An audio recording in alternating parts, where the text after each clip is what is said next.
Yes, the Makers Guild Wales, the national craft organisation for Wales. We're a membership body, and we have our gallery here in Cardiff, Craft in the Bay.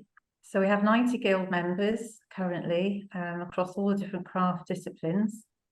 So they can exhibit and sell their work here at Craft in the Bay and through our external exhibitions.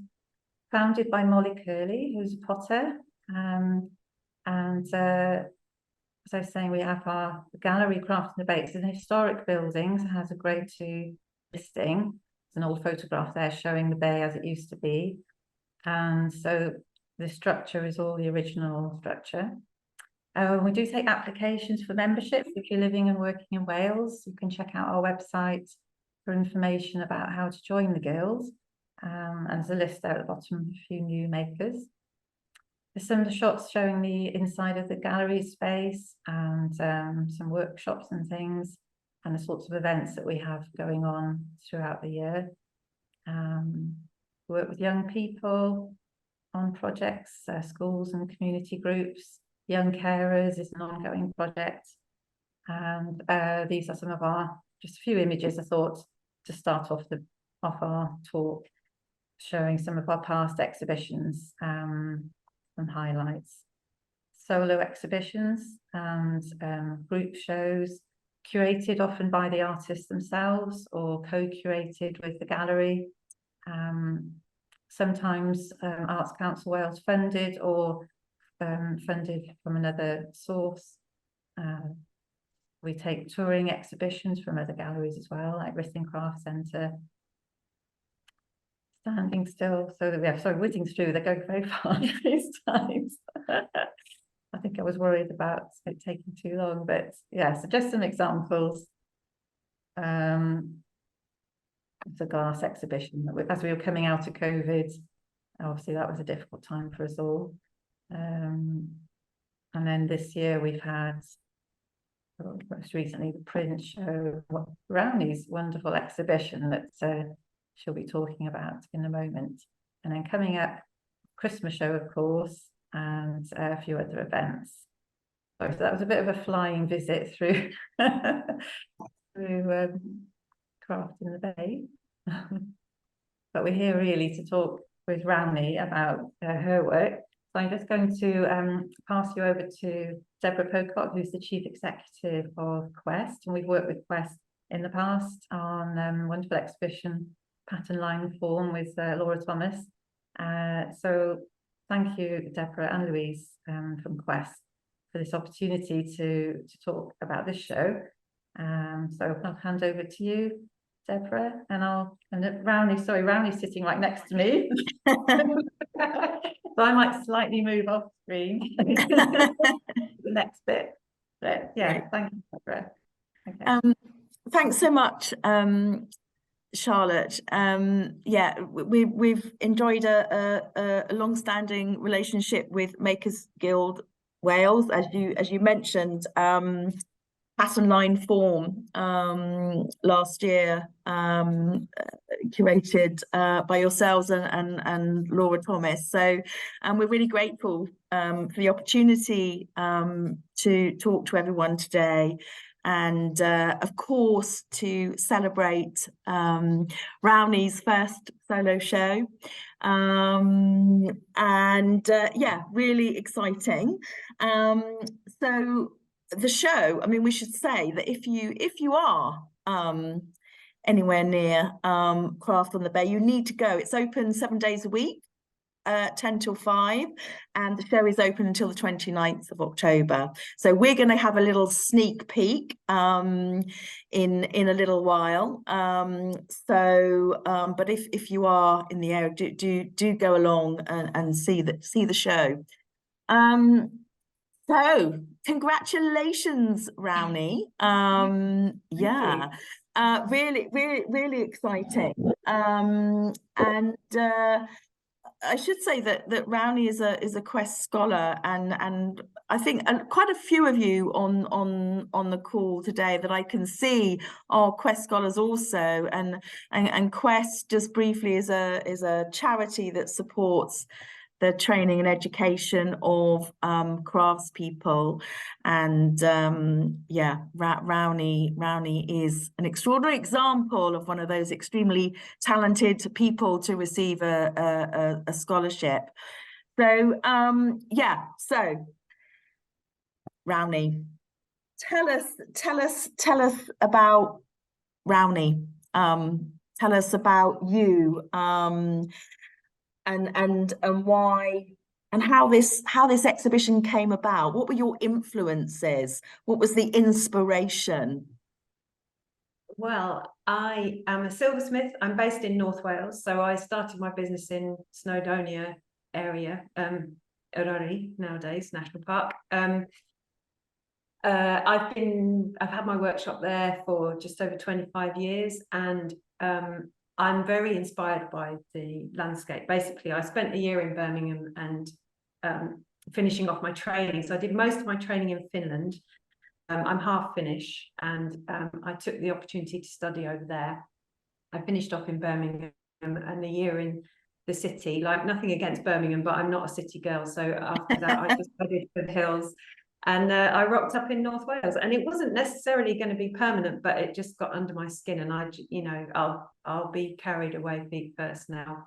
I love it there. I absolutely love it. So it's my chosen home rather than sort of being my, there's nothing that took me there other than the landscape, really, and that has bewitched me. So I've been a member of the Makers Guild since 2000, I think, so a while.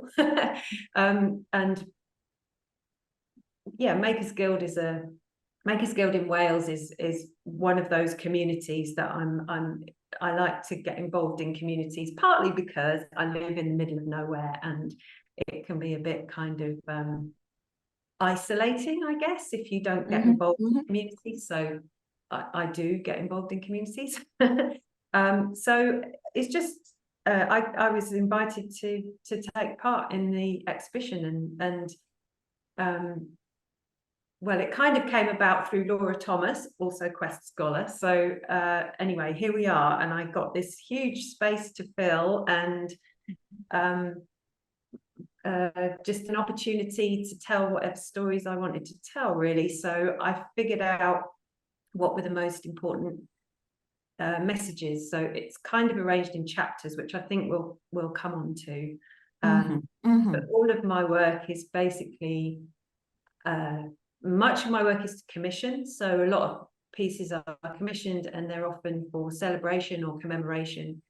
And also I make my work sort of speculatively as kind of artwork, but most of what I'm doing most of the time is probably doing commissions for organizations or for individuals or anyone really who wants me to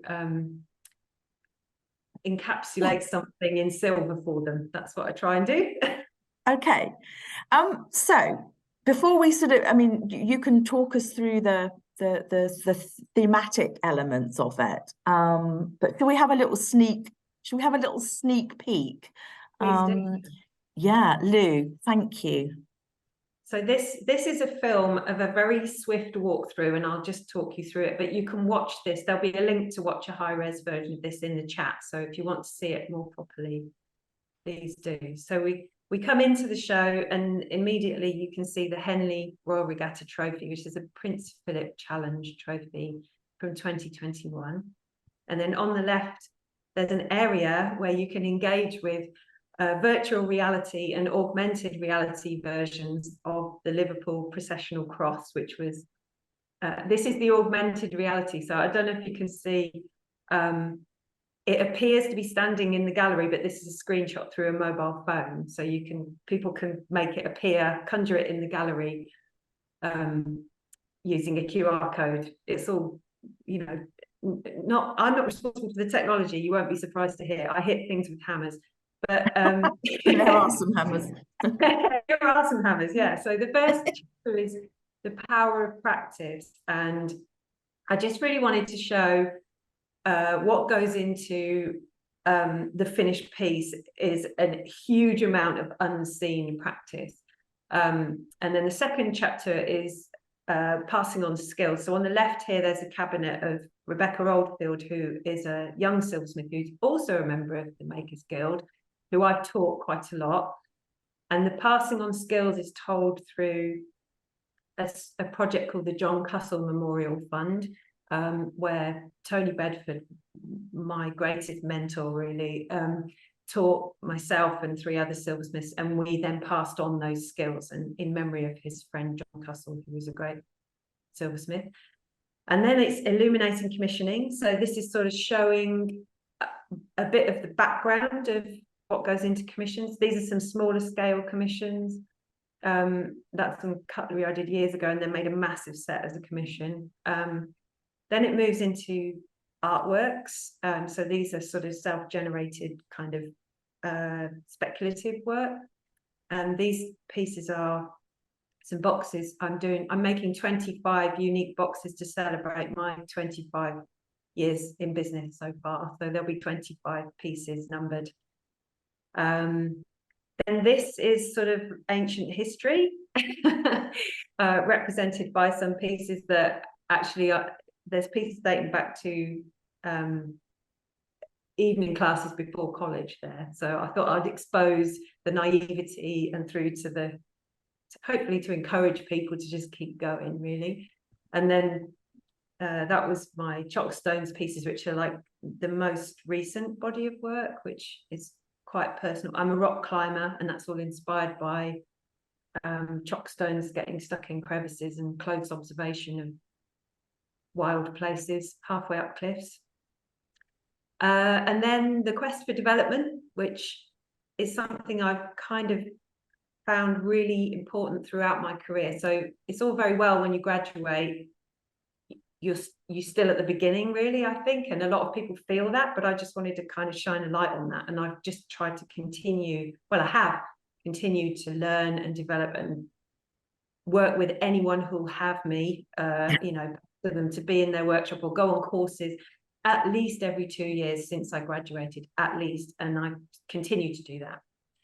And then this last part is the strength of community. So it's represented by 2 sides. One is was a fun project, which was about making in the wild, and there were 10 of us making with no tools whatsoever and being like cave people. And the other part is all the other skilled makers that I rely on. So, you know, spinners, polishers, engravers, all these small businesses working together and pulling together in order to pull off these difficult projects. It's not always spoken about, and I think lots of small businesses are dismissed as not as important as big businesses, but actually it's a more resilient economy if there's lots of small businesses that can collaborate. So that's what I wanted to highlight. And then this is a very quick run through. It's a trailer really for the 3D animation, which Stephen Heaton, an amazing photographer, and as you can see, 3D animator and tech whiz generally, he was responsible for all the AR and this 3D animation, which shows how the Liverpool processional cross was put together. So this film you're seeing is all made of zeros and ones, but the real thing was made with hammers and anvils, and you know, it was hammered out in real life, and then this was made to explain how it was put together. And this is it in the cathedral. So the lights that you see are the stained glass windows illuminating it and reflecting from the silver. So it looks quite spectacular in there. And that's Liverpool Metropolitan Cathedral, the Catholic cathedral in Liverpool, which was from 1968. So it's kind of a concrete brutalist building. And it's circular. So the reason why the cross has 8 arms is because it processes in the round, and it's across from every direction, wherever you are in the space. That was the idea. Extraordinary. I mean, it's incredible space, isn't it? Just all that beautiful light sort of really highlighting your work. And it's really been a journey and a voyage of discovery. And we can talk a little bit more about that in a while. But some of those sort of virtual and augmented reality elements Quite exciting to see your work displayed in that way. Yeah, I mean, it was just a real stroke of good fortune, really, that Stephen asked me if he could use the Liverpool cross as a sort of test piece, because it's organic and because it's got so many curves and it's complex in 3D. Like, I think people understand that you can make a building in 3D animation because it's all straight lines, but he actually wanted to see whether it was possible to do it with something so organic and do it in a way that was really meaningful, and actually there's a point to it, you know. So it's quite funny, really, because I worked really hard to make all that engineering absolutely invisible, and that it looks like He just wants to yeah, expose it. yeah. Yeah. And it's stitched together with the gold thorns at the top visually, but you can't see all the kind of you know, what's holding it together. But that was really important to have it constructed in that way, because it has to be lightweight enough for some poor person to carry it. So it's really light, and the silver is quite thin. It's only 0.8, so there wasn't much room for error, actually. Right. And all the engineering had to be strong enough. So in some places it's really solid, and in lots of places it's really hollow. And then Stephen's sort of exposed how it all happens, and it's been a real treat for me, because it's you know, all my work to make it all invisible has now been exposed in a really beautiful and actually educational way as well, you know. So yeah, pretty magic. And the augmented reality is quite funny as well, because people can sort of understand, because we can't borrow the cross because it's a consecrated object in weekly use in the cathedral. So it can be conjured in the gallery through your mobile phone. And you can, at one point, Charlotte made it appear in her lunchbox accidentally. So it's got a life of its own now. I think it's really fantastic, and it's good to see, you know, technology playing its part in, you know, in craft and craftsmanship and traditional skills. You know, we talk about the emerging of technology, and I think that's a wonderful example of that. Yeah, it's another tool at the end of the day. I mean, I can't use it myself, but I can use the result of it, you know, and again, that's collaborations, isn't it? Absolutely. And of course, you know, there are some amazing physical pieces in the show, and you know, it would be great to hone in on a couple of those, and I know you've got some slides to show, but I think, you know, as we sort of think, as you talk through some of those pieces, you know, what is it about silver that you love so much? I mean, you talk about alchemy, but what sort of drew you to silver in the first place? I mean, you've talked about the landscape of Wales, but the material, what drew you to that? It's a really good question. I adore silver, and I am I guess I'm enchanted by it, because actually I'm incredibly distractible, and it amazes me that I've stuck with it, to be honest. Right, 25 years is quite a long time. Yeah, but it's because absolutely anything is possible with silver, and you can change the shape of it. It becomes hard. You can anneal it and soften it again with flame, basically, and then you can move it some more. So absolutely anything is possible with enough time and skill and imagination. So anything you can think of, you can realize. It takes obviously lots of implementation and practice. And the other thing I just really love about it is the way that silver responds to light. So it's like it reflects light in the same way that the moon does. And I think that's sort of like, there's something quite primal about that. I think humans are fascinated by the moon, and I think silver kind of does the same thing. Yeah. So just talk to us about a few of those pieces. You're just sharing your screen there. So this is the Henley Royal trophy I made for Henley Royal Regatta, and it's the regatta commissioned 2 new trophies because they instigated 2 new women's races, and myself and Angela Cork won the commissions, and my one was for the junior women's 8s, and they wanted us to, well, the brief was to express the power of the athletes. So I figured that the best way I could do that was by capturing the turbulence of the water as they, which is really turbulent and then sort of decays into ripples as the boat shoots off downstream, basically. So that's the stern of the boat. The gold bit is the stern of the boat disappearing, and the turbulence that the rowers leave. And it was a really fun commission, and it's been presented 3 times now. But I was really thrilled when they were happy to loan it to the show, for the exhibition, because normally this is in the Henley headquarters, and people don't get to see. So nice. And the names of the rowers, the whole teams, and the schools and everything are all engraved on the back. So that's a kind of close-up of the turbulence, sort of bubbles and ripples. And this is the first crew that won it, Headington School. And this was all kind of happening in lockdown, so they all had to kind of live together. Two of their parents basically moved out and allowed all the girls, 2 lots of parents, they all lived together so they could train together, and they won, and they were, as you can see, delighted. Sweet. And this is the piece that's a loving cup, which I made for the Clothworkers Company, and the Clothworkers Company are based on a trade guild, and similar to the Goldsmiths Company, and they have.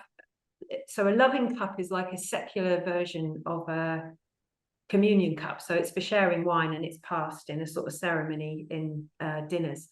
And the Clothworkers have been really great supporters of commissioning silver, actually. In fact, they've commissioned Patrick, possibly some other QEST scholars.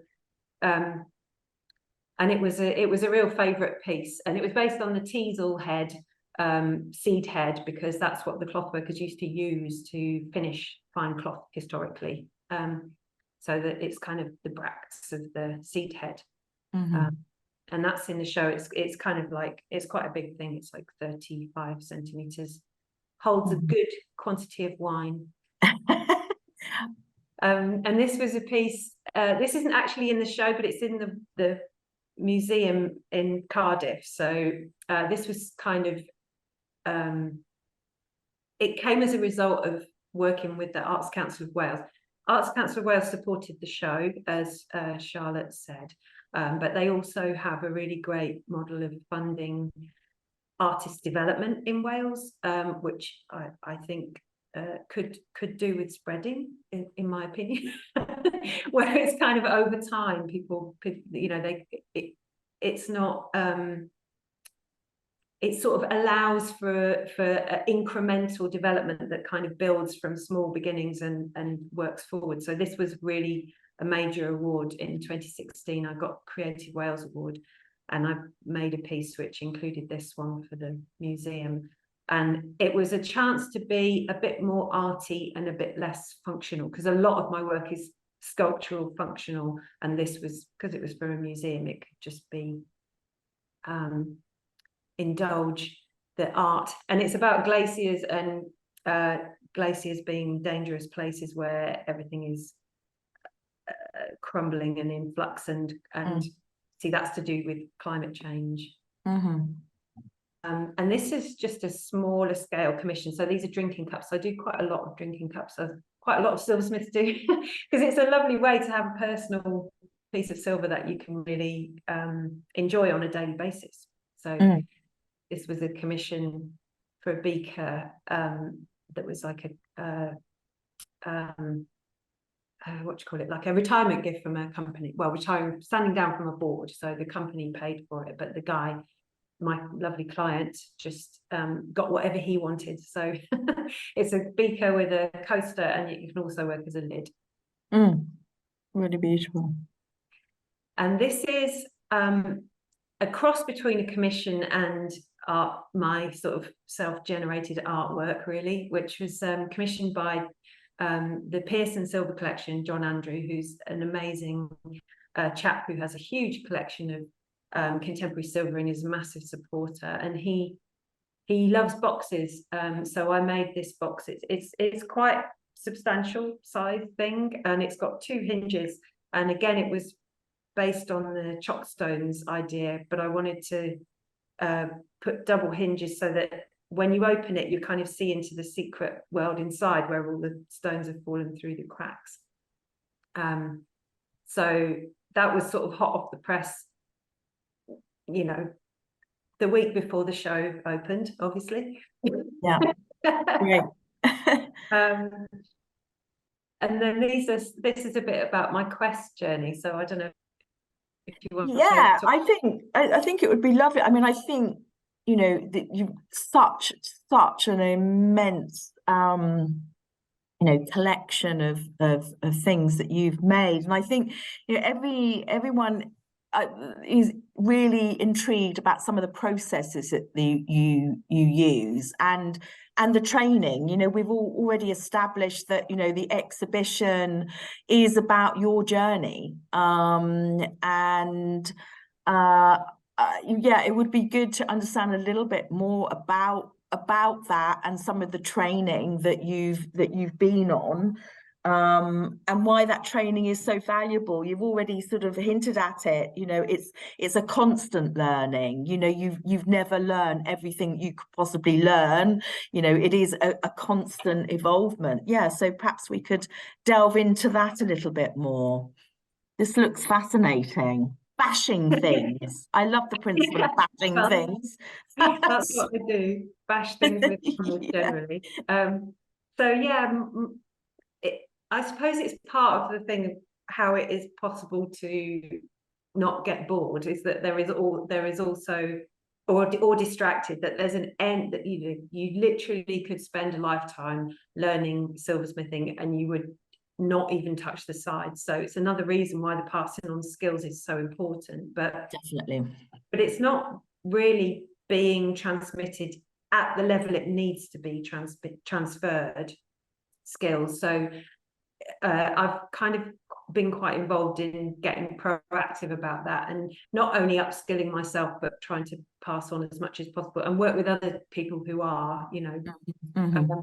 But in this image, this is Tony Bedford on the left, teaching me flat hammering. This was part of my QEST scholarship. So I put together my QEST application after talking to Tony, and he sort of said, well, you know, you know more than you think you do. And I said, well, I know I can do stuff, but I think I've got gaps. And he just said, well, what are they? So I made a list, and I responded to my list of what I thought were my biggest sort of weaknesses, I suppose, in terms of skills.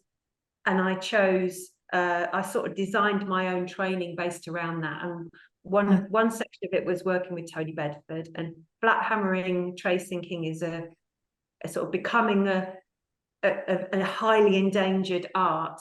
But one of the reasons why I wanted to learn it is not just because of the end output of it or learn more about it. I've done a lot of it over the years, but I wanted to really consolidate and be able to teach it, is because it's taught me more about accuracy, and it's done more to improve my control of the hammer, because it's quite freehand. And like sometimes you're hammering over a tool. It's always freehand actually with silversmithing, but flat hammering is incredibly freehand, and there's a lot of very weird tensions going on, and it's sort of probably a lifetime's work in itself, but it has also taught me so much about hammer control and being able to do what I intend to do, that's applied to all the rest of my work, that I really want to teach it, because it can teach that to other people too. So another part of scholarship was engineering, which is with Clive Burr in London, who's another great mentor of mine over the years. He's supported my development with no end, and he got me working accurately. Not my strong point, really. I kind of joke with Angela Cork that I'm Mrs. Slapdash because she's so kind of accurate, but I don't try and be slapdash, but you know, I really had to go out of my comfort zone to get super accurate, and that obviously I had to do that with the cross as well. So I wanted to learn more about really being able to make my own engineering, and if nothing else, to be able to understand how to help someone work with me to do it in future, because there's that, again, it's another lifetime's work potentially. Yeah. And then the last part was in Shetland with Rod Kelly, and I went, that was a kind of more experimental bit in a way, but I was working on chasing. Rod is a chaser, but also complex construction and planning. So Rod is a meticulous planner. I, on the other hand, am not. So I wanted to learn something about how to plan projects and think ahead and be really, I mean, the same with Clive and with Tony as well. We talked about this, that I wanted to figure out how to get better at the skill of, rather than making it up as I go along, which is, I mean, I know that sounds like I'm disparaging myself, but I'm not. I like to respond as I go and change my mind. But sometimes, especially with big commissions, which can be a little bit on the stressful side at times, when you know, the stakes can be quite high when you've got a huge amount of expensive materials and a deadline. You know, you kind of do have to think it through. So this is that I started making this complex piece with Rod and learned about, well, while I was at Rod's, and it was kind of a combination really of doing 3D sketches of the landscape, which I really like to do, just sketching the landscape in silver. And this was these kind of amazing rock formations that they have in Shetland, and really kind of, this is absolutely not at all finished. This is paper, so but it was kind of constructing complex three-dimensional things and planning it. That was the idea. And then the last part I wanted to mention, again, just referring to the other trades that I work with and all silversmiths work with. So there's Stefan Cove, spinner, Angus McFadden, engraver, Reg Elliott, polisher. You know, all of these people are absolutely crucial, like all these small businesses working together. You know, we need each other, and people don't necessarily talk about this. So like sometimes people think, oh, it's my work and I don't want to say who helped, but actually we all get help all the time, and we need to be a bit more open about that, in my opinion. So and then finally, this is just some shots of the passing on skills part, which was after myself, Angus, Abigail Brown and Cara Murphy learning with Tony Bedford. We learned to make a teapot. So we all did a challenging teapot project, all different, and did it together so that we were learning from each other. And then we went on to teach it in Sheffield to a gang of 8 silversmiths who are, you know, just a little bit in a different part of the journey or whatever. So we were all learning to make and then learning to teach at the same time, and then passing it on. And then those people who were chosen for this project are all people who are likely to be passing it on themselves. So a kind of, you know, a virtuous circle, you might say. Yeah, I was just going to say, we talk all the time about the virtuous circle, and I think we know the challenges, not just in the world of silversmithing and metalsmithing, but, you know, passing on those skills and young people being, you know, inspired to take up crafts. I mean, you know, that's a challenge, isn't it? You know, I think a lot of young people, unless they're exposed to the possibilities of being a craftsperson, is sadly lacking. And you know, at QEST we're doing our bit, but it's great to see that is so high on your list of sort of priorities, really, as it should be for any person that's practicing their skill. I'm sort of conscious of time. We've got five minutes. Does anyone in the audience have anything that they'd like to ask? I haven't got anything in the chat, but does anyone want to sort of stick their hand in the air and ask a question? It's so difficult, isn't it? You know, to delve. We've delved into real detail, but we've heard a lot, and I think one of the things that I really take away is that, you know, Rauni's commitment to constant learning and making mistakes. I think I was hosting a panel last week, and you know, a lot of class people see making mistakes very much part of integral to their process. So you don't learn from your successes as much as you learn from your mistakes. And I remember being taught at college in Finland, you know, a long time ago, that the master crafts person is not the one who doesn't make mistakes, but the one who figures out how to fix them. Absolutely, absolutely. A very good life lesson, actually. Yeah, exactly. So Sally, Hand Engravers Association. Hello, Sally. She's saying, what's next, Rauni? Right, yeah, well, I'd quite like to have a little bit of a rest for a second, if that's all right.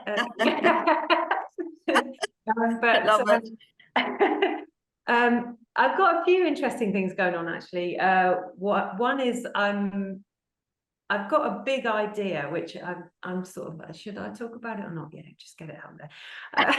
Go on. You can't dangle carrots and then not tell us. I've got a commission which fits into my big idea, which is very lucky. I'm interested in sort of finding a way. Well, I think I've hit upon an idea which, a bit like working with silver, could last me the rest of my lifetime quite happily. So I'm very rooted in the place where I live and work, and I've just recently moved so that I'm like a mile away from my workshop, walking through disused slate quarry, Dorothea, which is really fascinating. And I've started using slate. In fact, my teapot handle was carved slate. I've actually used slate quite a bit over the years, but I'm using it again now. And it's a magic material, but the geology of the area is amazing. So I walk back and forth up and down my valley, sort of, you know, to get to my workshop. And I thought, if I continue a line, because it's kind of on an east-west line, if I continue that line, it takes me all the way down to the sea, to an amazing beach, which has got big washed pebbles. And then if you carry it on in the other direction, it goes straight to the summit of Snowdon. And along that line, you go from the sort of sea-washed pebbles through lots of different incredibly interesting geology. So I'm quite into the idea of making pieces that respond to that landscape, and possibly in the landscape, and using the rocks, because I'm a rock climber and I'm bewitched also by rocks, and I want to find out more about the geology. It's also an incredibly mythologically rich landscape, so there's lots of stories along the way as well. So I just thought I could go along that line and walk up it, maybe even down the other side and to the next valley, where if I continue it on, it comes to one of my favorite crags to climb, which is a really bizarre rock called volcanic. It's like compressed volcanic ash. So Snowdon is a super volcano. I don't know if anyone knew that, but it's like a massive crater that's tilted. That's why there's a kind of horseshoe. So it's a huge volcano, and so the geology is just mental. So there's lots to explore. Wow. That sounds incredible. And I didn't know that you were a rock climber. So I've learned many things already in our 45 minutes, and that I didn't know about you either, which is pretty impressive as well. Another thing, actually, there's one other thing that I'm just starting, which is I'm starting to work passing on skills directly, one-to-one, either in my workshop but also online, because I used to do skills training with contemporary British silversmiths. I was, you know, we had this great skills training program, which is still going on, but I'm no longer working in it. But we had to figure out in COVID how to transfer, you know, these kind of three-dimensional hand skills through the medium of a two-dimensional screen, and it was a work to figure out how to do that. And I'm now able to use those skills that were figured out in extremis, shall we say. Mhm, mhm, mhm, mhm. So it opens up teaching in a way that maybe is more accessible to makers to work in their own spaces, or people could be anywhere in the world for that matter. But it's also, it means that everyone doesn't have to come all the way to North Wales to work with me in my studio. Yeah. Okay. Fantastic. Very brilliant. Does anyone else have any other questions that they'd like to ask Rauni? No, I can't see anyone. Look, it's been many congratulations on the show. Really fantastic. And it's been great to hear you know, yeah, all about your journey and your influences and your inspiration. And someone has, Joe McAllister had her hand up, someone's saying. I can't see Joe. Is Joe there? I'm here. Yes, there she is. Hi, Joe. How are Hi, you?